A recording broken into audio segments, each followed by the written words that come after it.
for the for DP3 shipments with the BD 1850 now, not the 1840. So for those of you who still have that form in hand, it is no longer used. So please dispose of all of them and make sure you're using the DD 1850. The next slide is in regards to COD, prepaid, and nationals. Again, we need all of these documents in order for us to bill. As the booking agent, you're required to submit the order for service, and that needs to tell us everything we need to know about the move, what the dates on the move are, what type of move, if it's a, excuse me, the actual weights and services, in order for either or shipment, was the COD money collected, was credit, packing agents, pick and hold agents, weight tickets, inventories, ASPs. You need to document all of the services that you perform, especially on national account moves. If you do not document the charges, we do not get paid. And one of the big things we have found is shuttles or extra labor. If you perform a shuttle, it's not good enough just for it to be in the notes to say we needed a shuttle and we rented the shuttle truck from U-Haul or Penske or whoever it may be. You need to turn in an ASP signed by the shipper stating the shuttle was performed. Would you say that what is the document that most frequently holds up billing? Order for service right now. Yeah. Okay. We've gotten better with the order for service. As we get into a future slide, you'll see that we have started a new process where 72 hours after the shipment is assigned a registration number. If the order for service is not uploaded to the system, an email goes out to the booking agent stating we need this order for service. We do have a couple of agents that sometimes they're a little slow in turning in their driver's paperwork. And when, of course, when that happens, that's going to affect the booking agent. It's going to affect the packing agent, anybody else involved, because we need a complete billing file before we can bill. So on the hauling agent, make sure if your driver collected the COD money, you're sending the COD money to Stevens. Our policy is that you cannot retain COD funds. They're to be turned in with your driver's paperwork to our office. I know a lot of agents are scanning the paperwork right now, and that's fine. You can still mail us the check or overnight us the check for that move. GSA, well, we don't see a lot of GSA that's very similar to commercial national account moves. And they are even more particular than we are about documentation. They're similar to DP3 shipments. The government is very particular that everything is signed for by the shipper and notated on the paperwork. So again, if you're doing anything out of the ordinary, shuttles, flights, this is the only carrier that we can still bill for flights and long carries. That is not on the paperwork, we stand no chance of getting paid. So again, documentation is the big thing. Through this past winter season, one of the things in the billing department is we had to come up with initiatives for our 2014. What can we do to help our agents? And one of the things that we kept coming back to was incomplete documentation. So what our billing department has been doing is they took each of the different types of paperwork forms that we use, for example, the ASP, the bill of lading, inventories, and we're doing a paperwork guide. And on the next slide, you'll see an example of the bill of lading. We took a bill of lading and made some helpful hints with little circles telling you what you need to fill out, what's required, what information we need. Note the evaluation section is in red because that is the most important thing on the bill that needs to be filled out. And then the second page is information, more detailed information on what you need to do and how to complete the form. Our plan is to make this a two-sided form, possibly laminate it and make it available to all of our agents to have in their office for their helpers, give to their drivers to have in their trucks. As we developed this, we found it works really nice as a booklet too, so we're looking at that also.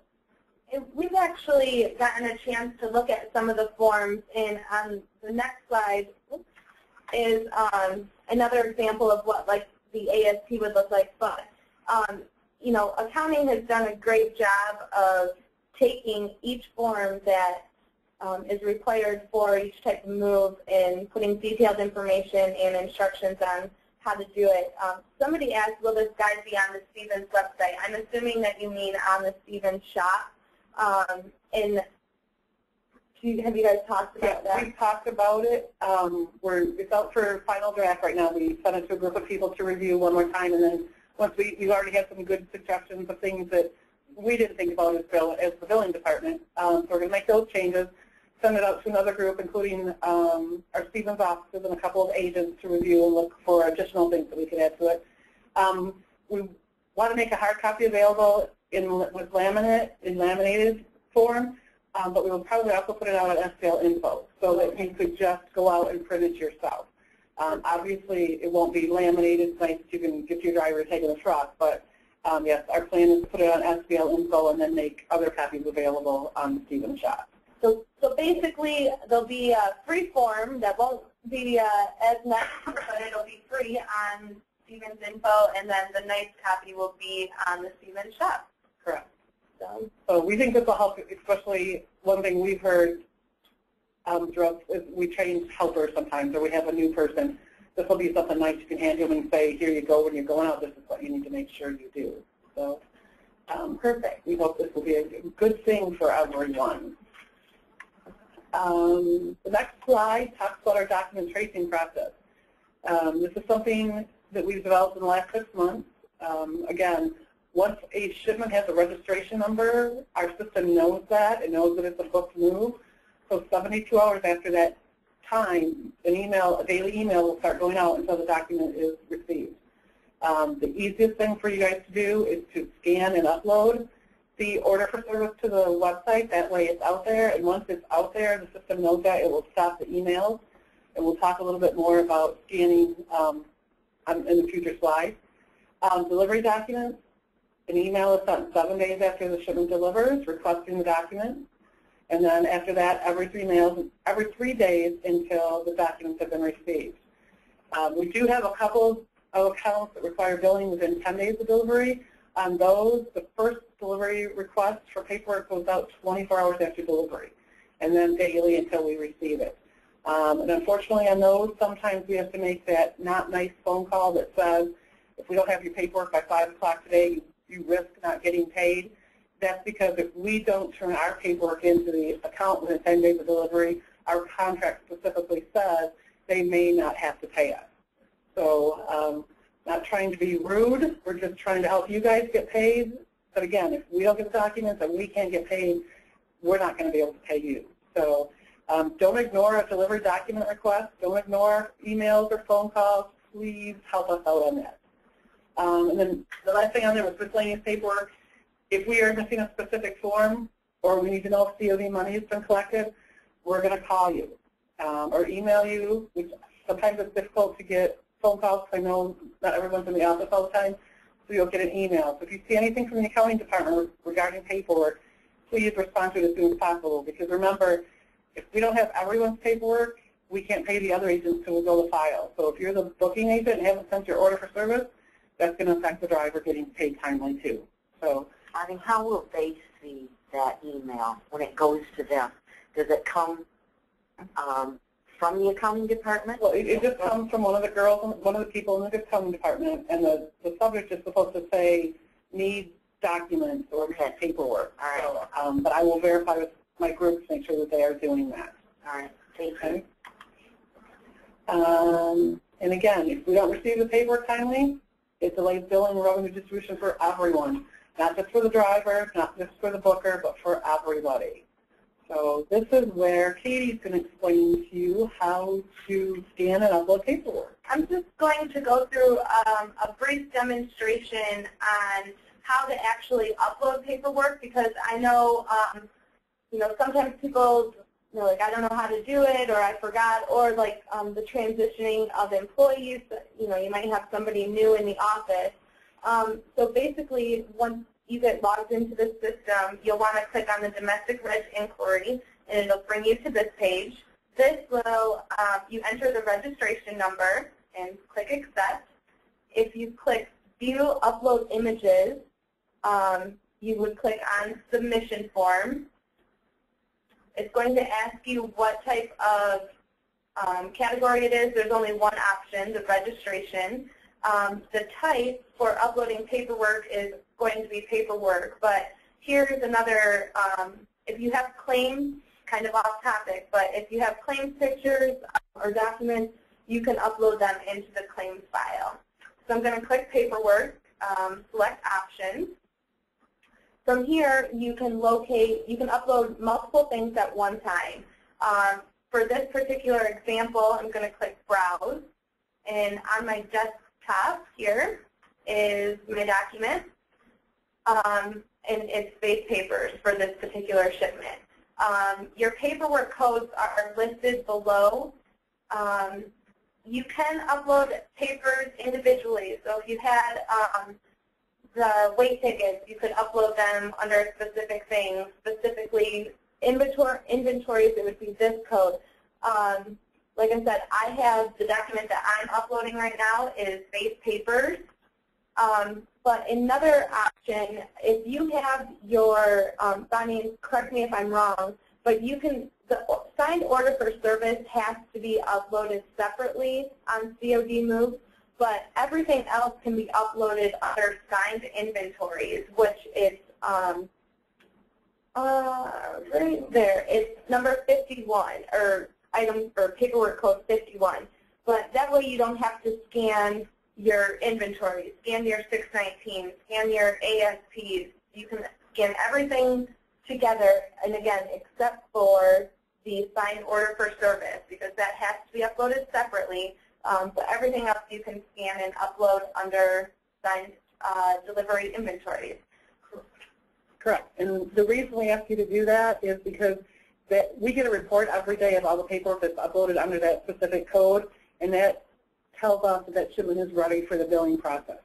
So if you don't upload something to signed delivery documents, if you, for example, log it under base papers, we're not going to know to look there for the delivery paperwork. So make sure you use the delivery inventories when you're doing your delivery paperwork. All right, so we have the thing, and I'm going to click Submit.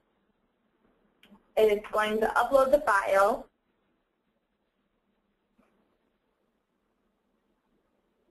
Hopefully. And you get this notification that your it's been uploaded successfully. So if you go back to here, you go back to your main page, it'll tell you that you have a new piece of paperwork. You can click on the paperwork, and this is what's all been uploaded for this. So you can always reference back to it. Correct. And on the same thing, when you scan and upload paperwork, in the system that we use for the billing department, when the paperwork is uploaded under a specific document, our system is updated. So if we're billing a file and we need a GBL or an order for service, we can see what is scanned and uploaded from our screen. It'll tell us what form is uploaded and what date it was uploaded, so that we know to go out to online to look for it, rather than calling you and saying we don't have that document. So as long as you guys scan and upload documents for us, it just makes our billing process go a lot quicker for everyone. The sooner the paperwork's there, the sooner you can get started on it. Now, Bonnie, we have a couple of questions over here. Will the hauling agent get paid if the booking agent neglects to turn in the paperwork? Yes, we will when the file is completely billed, and we do allow time for them to turn the paperwork in. We will pay the hauling agent. If for some reason, and I am very happy to say with our agent family, this has not happened in a very, very, very long time. If we have an agent that failed to turn in the order for service, we would pay the hauling agent without their order for service so they can get paid. But with the group of agents we haven't had a problem with that. So we're doing very well. Are there times when paperwork is lost that, or not turned in for some reason, that we bill off the order for service? Yes, we would do that, but we wait as long as we possibly can. And we also will try to contact the shipper in that case and try and get copies of the paperwork from the shipper.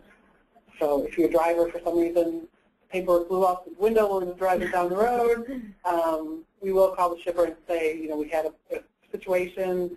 Please, can you send us any paperwork and work with the shipper to get copies first. We prefer to do that rather than billing without anything. Thank you. Yep. Another question, should we post a note after we upload paperwork? No, you do not. Again, every time a piece of paperwork is uploaded to our system is updated every night with all of the paperwork that was uploaded the night before. We get reports every morning of paperwork, for example, order for services and delivery documents that are scanned and uploaded, so that we know we can start the billing process on those files. So no, you don't need to send the note. And please don't, because every one of those notes you send, I get. But no, you don't need to. Our system is set up so that we are notified when the paperwork is out there. If your driver collects cash, you should be writing Stevens a check. If you prefer not to do that, you need to call Bonnie Deneen, and we'll talk about how you're going to handle that. Depending on the time of the year and what's going on, if your account's in a good position, I may let you slide by keeping the COD money, but that's not our policy. Our policy is the COD money is turning directly to Stevens. So we have a question or comment. The question is, do some of your departments not have access to the reg system? We have been asked to email paperwork even though we have uploaded it to the reg system. Sometimes it could be that maybe you had uploaded it under a different paperwork code. I'm not saying that that is the issue, but that can be the issue. That is the issue. We've had agents in the past who have accidentally loaded their paperwork up under claims photos. Billing doesn't go look at claims photos, unfortunately, so we don't know the paperwork's out there, and on those we will request. So if for some reason the paperwork's uploaded to the wrong place, we wouldn't know it was there without clicking on every document, and we can do that, but depending on how much paperwork is uploaded, that takes a little bit of time. We also found that some documents were being forwarded to other departments, for example, operations, and then not making it to the accounting department or not being uploaded. So we have worked with operations on that when they get paperwork, if they don't want to take the time to upload it, they can email it to a specific address in accounting, and we will see that it gets uploaded for us to use for billing purposes. So if you get that call or that email or that request to send in documents that you've already uploaded, then Bonnie, if they respond, we've already uploaded, then you would go out to look under, say, claims photos. Right, and that's what we've done in the past. Once we figured out we had a specific agent that did everything under claims photos, we went out, found their shipments, deleted it under claims photos, re-uploaded it under the correct documents, and proceeded with the billing. So, and Barb Bosley is very good at scanning and uploading, as is all of our billing department. Don't call me because I'm not really good at it. But they'll be more than happy to work with you guys to help you out if you have any questions on scanning and uploading. And just to comment, the sooner that you upload this, the sooner the emails will stop. At 72 hours, at 7 days, government traffic tracking the paperwork 3 days after loading. And so, the sooner that you submit it, which obviously paperwork submission is the fastest way, just get it in as soon as possible and it'll get the billing going. Exactly. We've had some drivers, agent drivers, and headquarters, Stevens Valley headquarters drivers that scan and upload their own paperwork. So again, that helps you too. If the driver delivers today and can scan and upload it to us tonight or tomorrow morning, that just makes the process start quicker. Yeah, and like with technology, I mean, they can just take a picture of the paperwork, email it over to, Barb Bosley or whoever. And we can convert it to a PDF so that we can upload it to the system. Right. So we want to work with you guys and help you guys out as best we can. So now one of the things we all hate to talk about, valuation on commercial loans. We know a few years ago that DOT said we have to change your valuation. It's full value or it's 60 cents a pound. Those are the only two options. What we have to make sure, though, is that the paperwork is properly completed. So when you're talking to your shipper at origin before the shipment even loads or books, you need to make sure you explain valuation, explain to them that they need to make sure they complete the valuation option on the bill of lading, because that is the final thing for their valuation. We will occasionally revert back to the order for service if there is no valuation signed at all. But be warned that if your shipper does not sign for any valuation and then decides to file a full value claim, we will collect valuation costs from the shipper. That is part of the process. If they want full value protection, the cost has to be included in their move. To help this go a little smoother, Judy's going to talk a little bit about a valuation form that we have developed to help the driver and you as the booker and the shipper better understand the process and what they need to do at origin. And remember, valuation needs to be signed prior to the shipment loading. They can't put the shipment on the truck and then say, oops, you know what, I don't want 60 cents, I want full value. It's prior to loading the shipment. They can't change their mind at destination after they receive their goods and there's no claim and now they want basic protection. They can't do that. Once they choose the valuation option, that is their option. So I'll let Judy explain this form.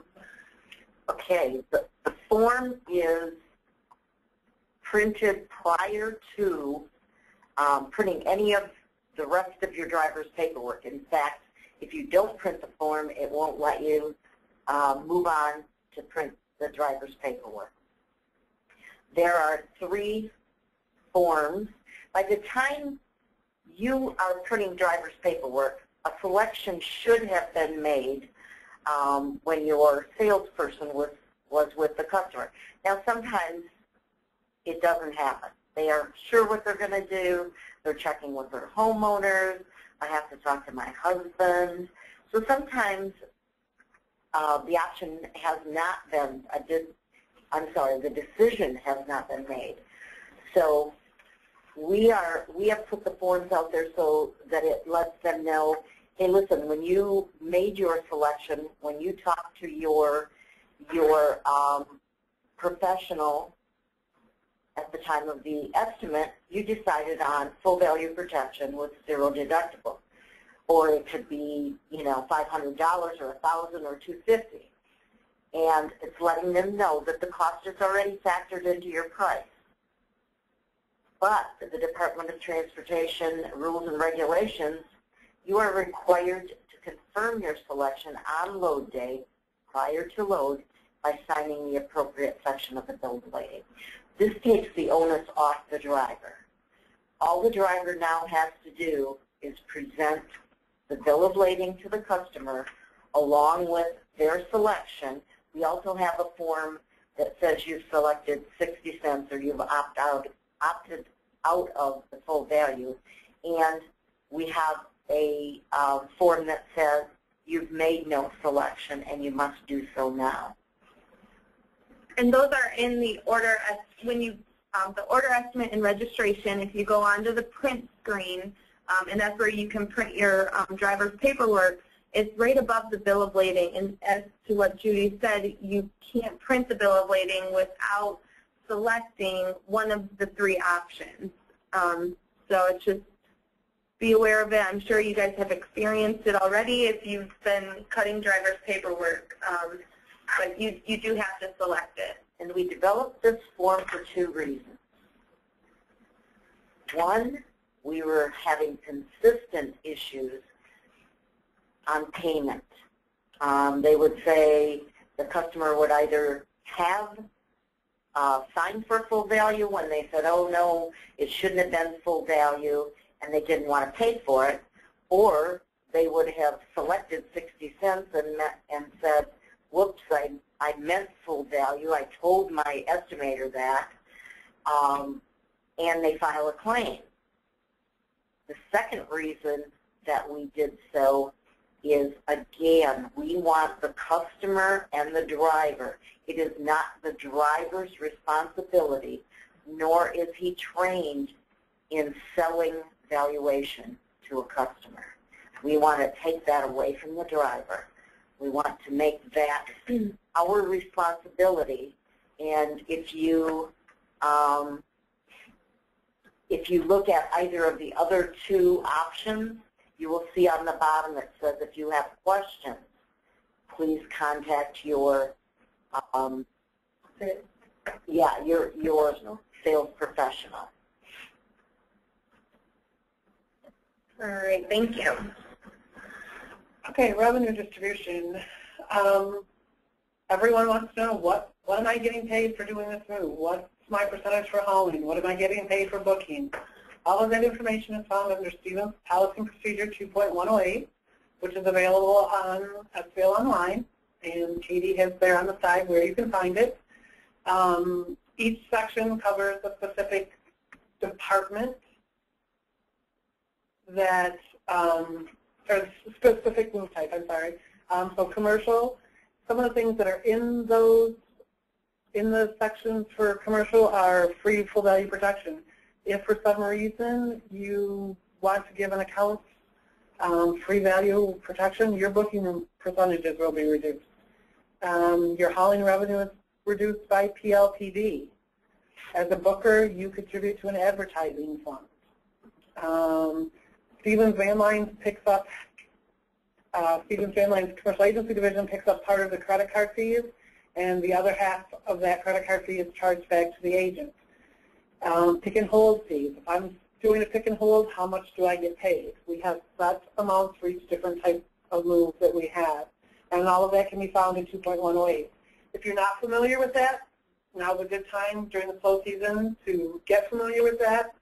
Again, you can call myself, or Barb Bosley, or Sean DeWeaver, and we will help you with any questions you might have. At the bottom of each of the 2.108 sections, there's a cheat sheet. And what this cheat sheet is a one, it was impossible to put on the screen. Katie tried, but it was really bad. You wouldn't have been able to read it. But it's a one-page cheat sheet that tells you all the different things at a glance. For DP3, commercial, GSA, COD, national, whatever, it's all on there in one place. It explains claims retention, PLPD, advertising. You can just check that cheat sheet. I know a lot of agents that I deal with have it on the wall in front of them so that they can look at it and just look at a glance, what am I going to get paid? So we have a question. Can we email these cheat sheets? I have no problem emailing you the cheat sheet, but I would still hope that you would take the time during this season to actually take a look at 2.108 to read the entire compensation schedule for both commercial and GSA. DP3 has their own. Right, over to the right of the, or over to the left, you can see a DP3 here. Option. Yep, if you click on that, that would bring up all of the information for DP3, what's required of you as an origin agent, a hauling agent, a destination agent, the revenue distributions for that, that's all covered in that section. So the answer to the question is yes, I will email you the cheat sheet, but please take the time to look that over. We have a question on COD moves. If we are the hauling agent and the initial order for service does not include services that the customer is requesting, such as unpacking, and we are unable to get a hold of the booking agent, do we need prior approval? And how do we make sure we get paid for the additional services even though they were not on the original order for service? To this, you asked, or you said, not sure if we'll cover it later in the section, which we will. But the first part of it, well, I guess we'll wait. Yeah. Give us just a minute. In a couple more slides, we'll talk about that. The next slide is credit card information. If you are not familiar with how to enter this information online and you're still calling our Kim or Lorraine in our accounting department, you need to learn how to do this online. It just makes it much quicker. We understand there are last-minute calls that need to come in, So if you enter the information online, it's a secure site. It goes only to one person in the company. No one else in the company has access to it, so there is no chance of anyone getting and being able to access that information. And it just makes it easier because that way it's in our system that you requested the authorization, and then when the approval is done, that information is in the notes also. So that way, if you're doing this at Origin, the hauler knows that this credit card was processed and payment was already made, and he doesn't have to make 5 phone calls trying to find out if the payment was processed already. So definitely online. Looks pretty simple. Yeah, again, it's one of our main tabs that we use when we do estimating and registration. So again, it might take up to 3 hours for approval, but you will get a notification via email back saying that it was authorized or approved. But again, like Bonnie said, we would start using this more and more. I know it's an adjustment, and I know that there's multiple ways to submit credit card information in the Stevens system. We're just hoping that this would be your guys' first option. Correct. The next one, credit authorization. If you are doing any type of work for a national account, even one-time national account, you need to have credit authorization. And what that means is that the shipper says, I am moving, but my company is going to pay for the move. You need to complete the credit authorization form and forward it to our accounts receivable department. And that would be Teresa McDuffie or Mike Ross. And if they will, we run a credit check on the company to determine if we wish to do business with them and extend credit. If we do, you'll be notified that credit approval is given. If an account is not okay and we, for whatever reason, do not feel comfortable extending credit to that, we will deny the credit, and you'll be notified of that. If you have questions as to why we denied credit, you can talk to Mike Ross or Teresa McDuffie, and they will be happy to work with you on that. Just remember, if you do a move and do not get credit authorization and ask Stevens to bill the account, if for some reason any part of that becomes uncollectible, you will be charged back for that. If Stevens approves the credit and something is uncollectible, we take the charge for that because we agree that the company was okay.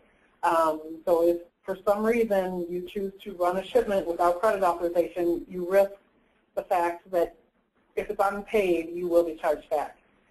This is a copy of the form. It is also online, very simple and easy to fill out. And you should have an answer the same day that you submit the request. We also have an example of the credit letter that you need from the company, or that our team needs.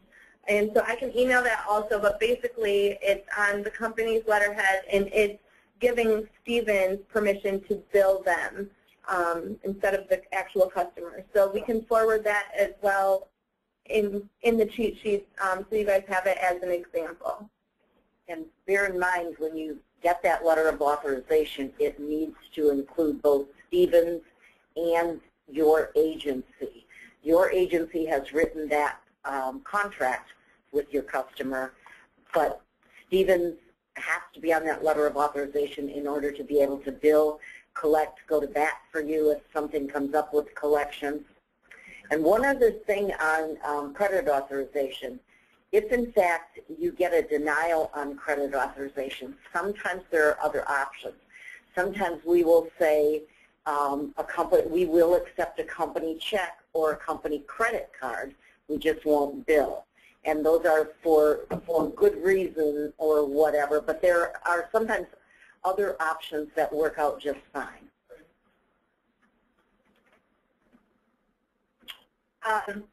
To the question that we had before about if something's not on the order for service, what's your next step?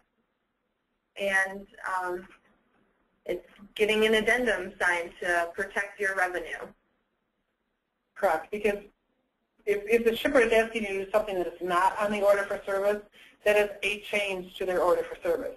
And that's what an addendum does. It protects you because you're performing the service outside of what the original contract was with the shipper, whether it's adding additional items doing an extra pickup or delivery, a shuttle, extra labor, unpacking, anything like that. Those are all extra charges, not on the order for service. That means an addendum needs to be done. So what you need to do is make sure that you contact someone for the cost of the additional charge, and you complete the addendum form, which shows what the service being performed is and what the new price of the move is for that, with that service included. If it's not signed by the shipper and it does not have a price on it, the addendum is basically a blank piece of paper. It has to be complete. We spend a lot of time in doing collections on shipments where an addendum was written with the charges and the service that was performed, but not signed by the shipper. Again, it's just a blank piece of paper. If we had to go to arbitration or court or whatever, we have nothing to support what we did. If the shipper signs for it and we don't put a price on the form, again, a blank piece of paper. It has to have the details on it that we need in order to get paid for the services you perform. So it's protecting your revenue. The addendum, you need to contact the booker if you're adding the specific service to get the cost.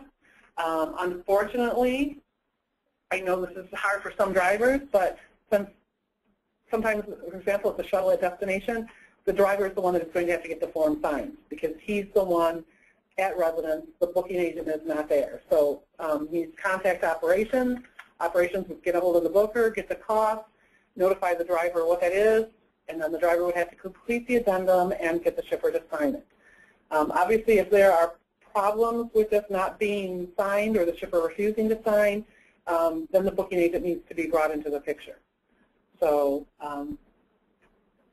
it's just a tough situation to be in, and we hope our drivers aren't in those positions.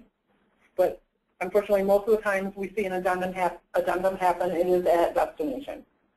So for destination services. So you can see this is one of the forms in our form booklet that we are working on. Always include the shipper's name and registration, the cost of the service, and the new total price of the move has to be included along with the shipper's signature. Bonnie, I have a question. So it's a guaranteed price, that's what the order is. And now we need to get an addendum signed. Are we changing it to an actual, or do we leave it as a guaranteed price and then I'm looking like right here, you have pricing options. So do they change it? Or no, you would still leave it as a guaranteed price and just add, for example, a shuttle. I'm going to use shuttle because that's the common one. Yeah. And just add a shuttle at destination, and the new guaranteed price would be the $1,000 for the move plus the additional $200 for the shuttle. Okay. Okay. Because if you change it to actual, then that's going to mean actual weight and services, packing, and other things, and you don't want to do that. Well, maybe you do if there's a weight issue. Okay. If there are times when you would change it, but that is rare. And we would rather see you go back and write a new estimate order for service for actual.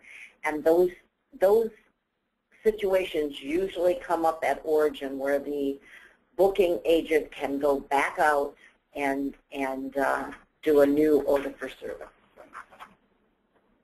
I'm excited about these forms in the booklet being put together. Thank you.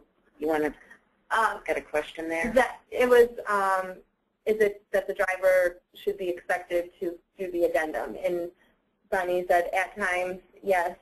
Right. It would be. Okay. All right, we can answer that one. We're upgrading our bandwidth. Okay, we have a question. Why is it hard to access the Stevens website during lunchtime? Sometimes can't get on at all, usually between noon and 1. We are updating our bandwidth. It hopefully should be done within the next couple months. I don't have an exact time frame, but we're hoping that that will address some of the issues, especially when you're trying to do estimates online and you're getting error messages or getting kicked off or getting timed out. So we hope to, like I said, have that done in a couple months. Right. Yeah, we're actually IT is starting work this weekend on some of that, so hopefully you'll see improvements quickly. Online settlement sheets. You've been asking, we've been working hard, and we finally did it. We now have online settlement sheets, which means you will no longer get a check with a bunch of pieces of paperwork attached to it. If you still receive a check, you'll get the check with nothing attached to it.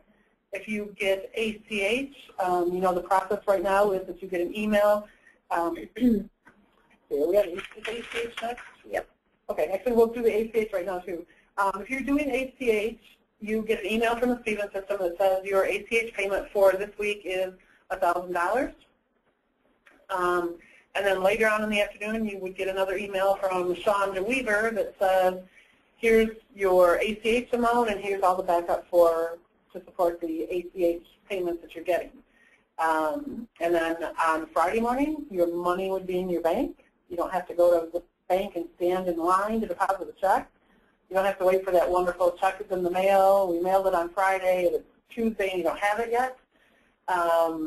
So it's just, it makes it much easier for you. It makes it easier for us. But along with the ACH and the checks, again, there will be no backup sent to you guys anymore. Everything is going to be online. So Katie, can you back a page? Yep. What you'll do is you'll pull up the registration number, and over to the right where it says agent, you will choose your agency and then click on the show detail button, and it will show you the charges as they are listed there. You will see under the customer charge the charges we bill to the government or the carrier or whoever. And then your percent that you receive of each item is listed in the percent column. The gross amount is listed, then what the discount was, revenue for revenue distribution, and then what your net amount is. So for you, those agents who want to see what I'm getting gross and what I'm getting net, now you have the ability to do that. It's all on one screen. And you can print this screen. You can refer to it whenever you need to. All you have to do is enter the registration and look at that particular shipment. So, but again, you will only have access to your agent revenue distribution sheet. You won't be able to see, if there's 5 agents involved, you won't be able to see the other 4 agents. You will only see your revenue distribution. We did run into a little bump in the road on revenue distribution sheets for stack haul shipments or other carrier shipments, for example, ones that are hauled for Denali or interstate. We are working on that diligently to try and fix that problem. So temporarily, you'll probably receive the sheets on those until we can get the online system fixed. We presented this to the AAC members when they were here, and we've had some good feedback. People seem to like it so far. We've had some suggestions. Right now, though, with the IT upgrade that they're doing, we are taking on any suggestions that you have, but right now the suggestions are on hold as we're working on some other IT upgrades that need to be done to the system. So right now, like I said, we have this rollout to a select group. April 1st, we'll be rolling it out to everyone, and you'll all be able to see your phones online. So this is the thing I'm most excited about. I've been waiting for, Judy and I have been waiting for this forever, and now here it is. So, and then I strongly encourage you, if you are not currently doing ACH, I strongly encourage you to do that. The form is online. We'll email it also. Okay, in the email sheet. There you go. There you go. Send it to me. It comes directly to me. I will update the system to show that you are on ACH. It's a 2-week process to get it in the system. The first week you will get a penny deposit to your account, and you'll get an email from me and a note that we did a penny deposit, so you can verify that the penny deposit was received on Friday. And once we get the okay from you that it was received, then the next week your payment will be done by ACH. The reason we do that is we find a lot of banks have 2 different routing numbers, one for wires and one for ACH. So what happens is we get the wire number and we put that in, and it won't process as an ACH payment. So when you're filling out the form, make sure you check with your bank if you're not 100% sure to get us the ACH routing number, not the wire routing number. Some banks have the same, but a lot of them have 2 separate routing numbers, so we need the information. Question, the agent revenue distribution going forward? Yes, only going forward from, I believe, December 1st. We started it in December 1st, and for December and most of January, the billing department was checking it and looking for problems or issues with it. So anything I would say billed after December 1st, you should be able to see online. Great. Does anybody have any questions? If you want to type those in now, we'll just wait a minute or two.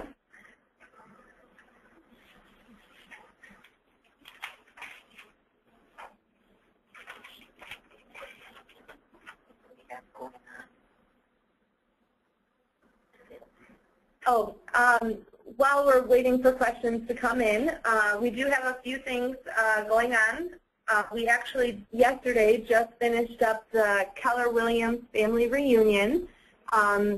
So we thank you for those of you who were able to attend that.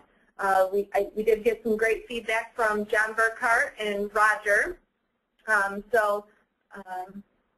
March 3rd through the 6th, I believe, we have a RE/MAX event in Las Vegas.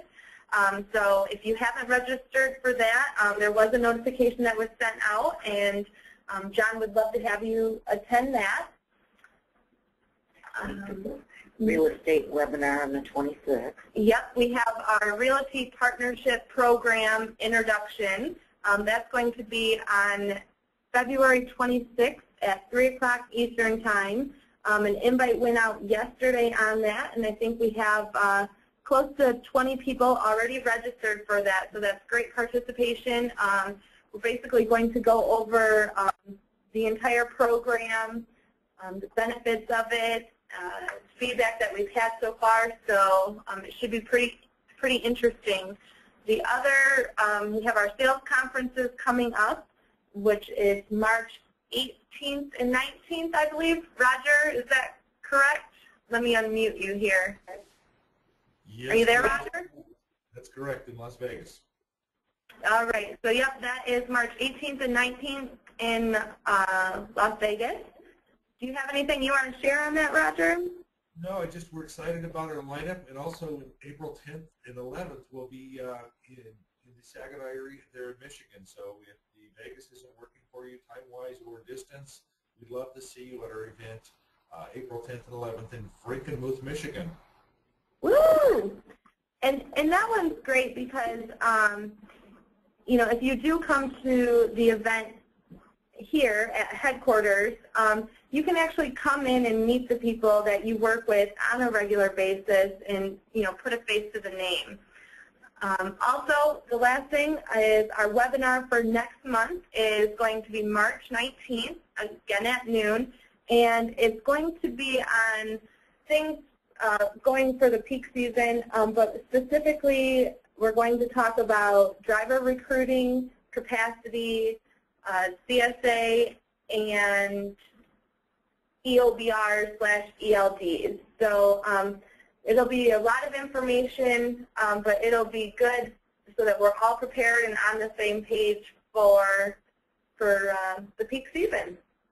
So again, we want to thank everybody for participating. Sorry for the confusion at the beginning there. We were just trying something new, but obviously it didn't work out. So I will get these forms emailed out to everybody who was registered for the webinar. Thanks again, for your guys. patience. Yeah. Thank you. Thank you.